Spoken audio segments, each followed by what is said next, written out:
Hello friends, ಎಲ್ಲರಿಗೂ ನಮಸ್ಕಾರ. ಲಕ್ಷ್ಮೀ ಪಾಕಶಾಲೆ ಕಾರ್ಯಕ್ರಮಕ್ಕೆ ಸ್ವಾಗತ.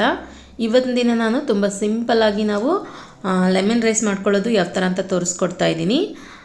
ತುಂಬ ಈಸಿಯಾಗಿ ನೀವು ಮಕ್ಕಳ ಲಂಚ್ ಬಾಕ್ಸ್ಗೆ ರೆಡಿ ಮಾಡಬಹುದು ಇದನ್ನು, ಅಥವಾ ಬೆಳಗಿನ ಬ್ರೇಕ್ಫಾಸ್ಟ್ಗೂ ಚೆನ್ನಾಗಿರುತ್ತೆ. ಬನ್ನಿ ಹಾಗಿದ್ರೆ ಇದನ್ನು ಮಾಡೋದು ಯಾವ ಥರ ಅಂತ ನೋಡೋಣ.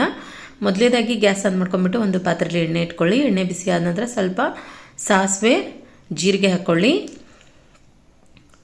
ಅದಾದ ನಂತರ ಸ್ವಲ್ಪ ಕಡಲೆಬೇಳೆ ಮತ್ತು ಉದ್ದಿನಬೇಳೆ ಹಾಕ್ಕೊಳ್ಳೋಣ. ಇದು ಸ್ವಲ್ಪ ಕೆಂಪಗಾದ ನಂತರ ಇದಕ್ಕೆ ಇವಾಗ ನಾನು ಬೆಳ್ಳುಳ್ಳಿ ಹಾಕ್ತಾಯಿದ್ದೀನಿ. ಚೆನ್ನಾಗಿರುತ್ತೆ ಸ್ವಲ್ಪ ಬೆಳ್ಳುಳ್ಳಿ ಹಾಕ್ಕೊಂಡ್ರೆ. ಮತ್ತು ನೀವು ಬೇಕಂದರೆ ಗೋಡಂಬಿ, ದ್ರಾಕ್ಷಿ ಕೂಡ ಹಾಕ್ಕೊಳ್ಬಹುದು.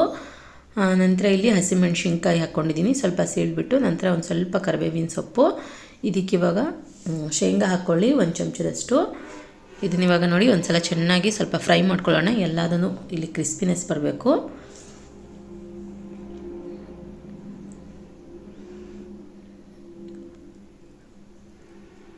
ಈ ಥರ ಫ್ರೈ ಮಾಡ್ಕೊಂಡ ನಂತರ ಇದಕ್ಕೆ ಇವಾಗ ನಾವು ಒಂದು ಸ್ವಲ್ಪ ಅರಿಶಿನ ಪುಡಿ ಸೇರಿಸ್ಕೊಳ್ಳೋಣ. ನಂತರ ಸ್ವಲ್ಪ ಉಪ್ಪು ಹಾಕ್ಕೊಳ್ಳಿ. ಮತ್ತು ಒಂದು ಸಲ ಇದನ್ನು ಚೆನ್ನಾಗಿ ಮಿಕ್ಸ್ ಮಾಡ್ಕೊಳ್ಬೇಕು. ಅದಾದ ನಂತರ ಇದಕ್ಕೆ ಇವಾಗ ನಾವು ರೆಡಿ ಮಾಡಿದಂತಹ ವೈಟ್ ರೈಸ್ ಹಾಕ್ಕೊಳ್ಳೋಣ, ಅಥವಾ ಉಳಿದಿರುವಂತಹ ರೈಸ್ ಕೂಡ ಹಾಕ್ಕೊಳ್ಬಹುದು.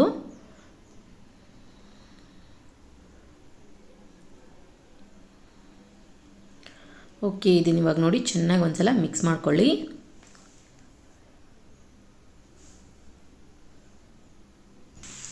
ಈ ಥರ ಮಿಕ್ಸ್ ಮಾಡ್ಕೊಂಡ ನಂತರ ಇದಕ್ಕೆ ಇವಾಗ ಒಂದು ಅರ್ಧ ಹೋಳಷ್ಟು ಲೆಮನ್ ಜ್ಯೂಸ್ ಹಾಕ್ಕೊಳ್ಳೋಣ, ನಿಂಬೆಹಣ್ಣಿನ ರಸ.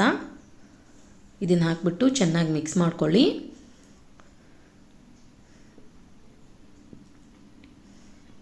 ಕೊನೆಯದಾಗಿ ಒಂದು ಸ್ವಲ್ಪ ಕೊತ್ತಂಬರಿ ಸೊಪ್ಪು ಹಾಕ್ಕೊಳ್ಳೋಣ. ಕ್ಲೀನಾಗಿ ವಾಶ್ ಮಾಡಿ ಕಟ್ ಮಾಡ್ಕೊಂಡ್ಬಿಟ್ಟು.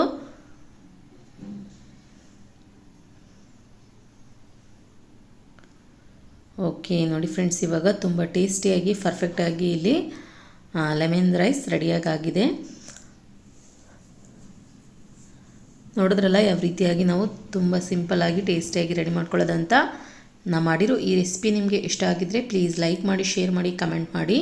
ಇನ್ನಷ್ಟು ಈಸಿ ರೆಸಿಪೀಸ್ಗಾಗಿ ನಮ್ಮ ಲಕ್ಷ್ಮೀ ಪಾಕಶಾಲೆ ಚಾನಲ್ಗೆ ಸಬ್ಸ್ಕ್ರೈಬ್ ಆಗೋದು ಮಾತ್ರ ಮರಿಬಾರ್ದು. ಮತ್ತೆ ಒಂದು ಇಂಟ್ರೆಸ್ಟಿಂಗ್ ರೆಸಿಪಿಯೊಂದಿಗೆ ಬರ್ತೀನಿ ಮುಂದಿನ ಸಂಚಿಕೆಯಲ್ಲಿ. Keep watching. Thank you. Bye.